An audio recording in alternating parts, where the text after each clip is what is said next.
Hello and welcome back to Man v Film. I have a few Blu-rays to talk you through, some of which I've managed to watch, some of which I've still to get to. But we'll talk through some of my recent pickups and you can let me know your thoughts in the comment box below. So let's start off with one of the big releases this month, which was the Fu Manchu cycle from Indicator, numbers 201 to 205, encompassing all 5 of Christopher Lee's Fu Manchu movies. Now, this is one of those boxes that comes with the kind of cardboardy sleeves, little digipacks, which are cool.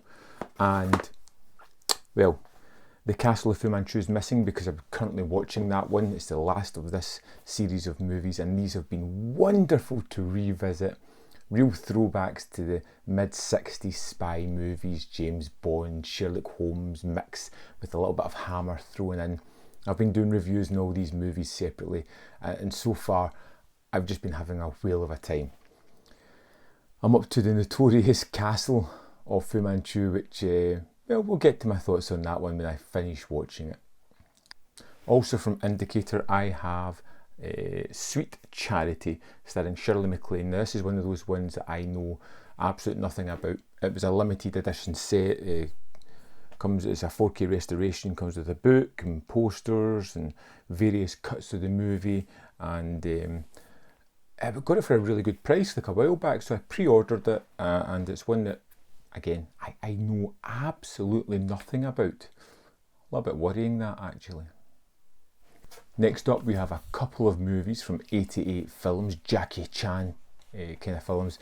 We've got Spiritual Kung Fu, which was just equal parts silly and delightful. I like this movie a lot. There's a review coming soon, but it's a little bit goofy in the way it's set up. Like the first half hour is a bit of a struggle, but when it settles into the action, it is amazing, and I really enjoyed this one. Next up is one that I haven't opened as yet. I will get at some point, which is Shaolin Wooden Men. I know very little about this, but I'm just loving these kind of action movies. It's from 1976.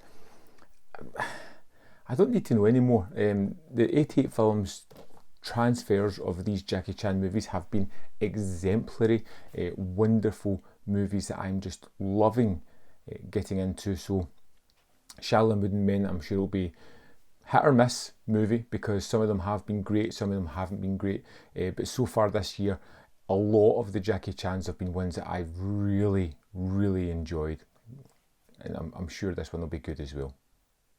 Couple of Eureka titles next. We have The Bride with White Hair, another one that the review will be coming soon.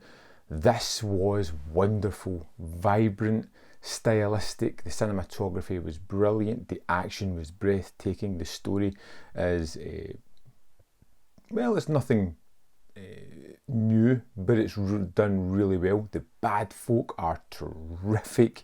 It's just twisted enough to capture my sensibilities, and this was just stunning to watch, and it was a real pleasure. I loved The Bride with White Hair. You'll get my full review soon. Another Masters of Cinema release is Waxworks by Paul Lenny, the man who did The Man Who Laughs. I know nothing about the silent movies. Maybe the odd occasion I've heard of them. This, I knew nothing. It's a kind of anthology tale. 3 stories. One's about 45 minutes, one's about 35 minutes, and the other's about 8 or 9 minutes long. They're really enjoyable.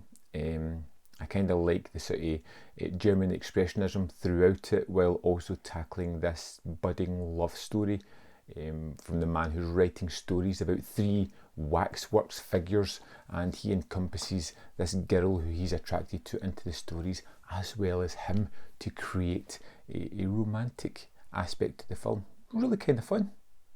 And last, and definitely not least, I finally got my hands on the Dawn of the Dead box set, which is an absolute behemoth. I love it. It's one of these really sturdy ones with all this goodness inside. Now, if you've been watching the channel, you know that I got screeners for these. I just went through them, they were so good. I've got the soundtracks now. I've had the Goblin one playing quite a bit because it's really amazing. I've not delved into the books as yet, but I will be getting to that at some point. And I'm so glad to have got that movie, and even more so after lockdown. I'm so glad that I bought and paid for it in April, which means I didn't have that outgoing at this time of year where things are a little bit tighter. But there we have it. That's my releases that I've picked up recently. I'd love to know your opinion on any of these movies. If you picked any of them up, of the couple that I hadn't seen, what's your thoughts on them? And I'll see you next time on Man v Film.